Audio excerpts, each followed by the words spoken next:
Queensland's emergency services boss says tomorrow will be a massive day for his crews.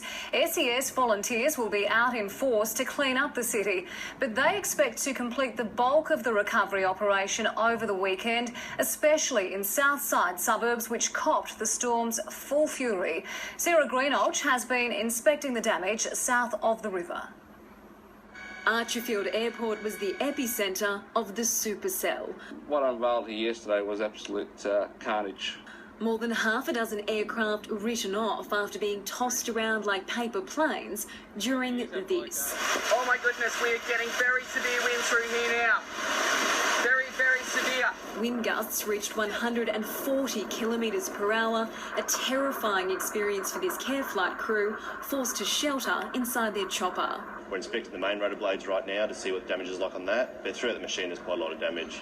In nearby Maruka, no amount of magic could have saved the cars on this mile. Row after row of new and used vehicles smashed and shattered. When I was speaking to the painter that does our work, he's been on the Magic Mile in 20 years and he's never seen a storm like this. Of the 80 cars in Dave Kenny's yard, only 5 were undamaged. Just in these 4 cars alone, here's $250,000 and as you can see now, worth nothing.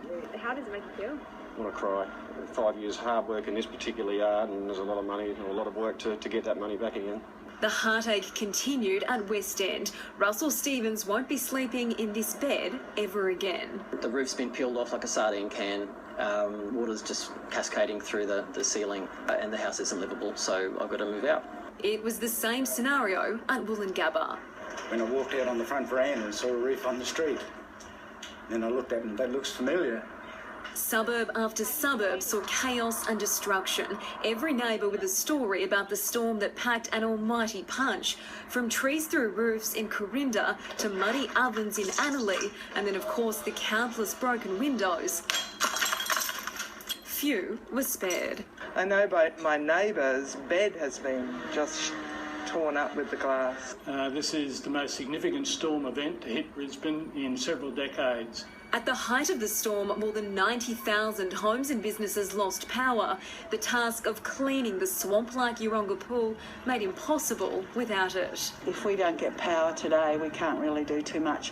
We've had trees down, we've had fences down, but somebody else has lost their roof just up the road, you know, so I think we've got away with it really quite okay. The degree of destruction is truly incredible. In this one front yard alone, there's a light fitting, kitchen utensils, insulation, there's an entire gutter that's lifted from the top of the building.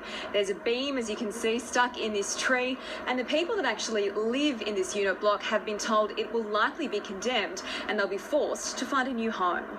But among the many stories of despair and heartbreak, others of hope and kindness from Queenslanders willing to help each other. We'll regather and, we'll get up flying and, We've had support from other companies from down the coast and up the coast.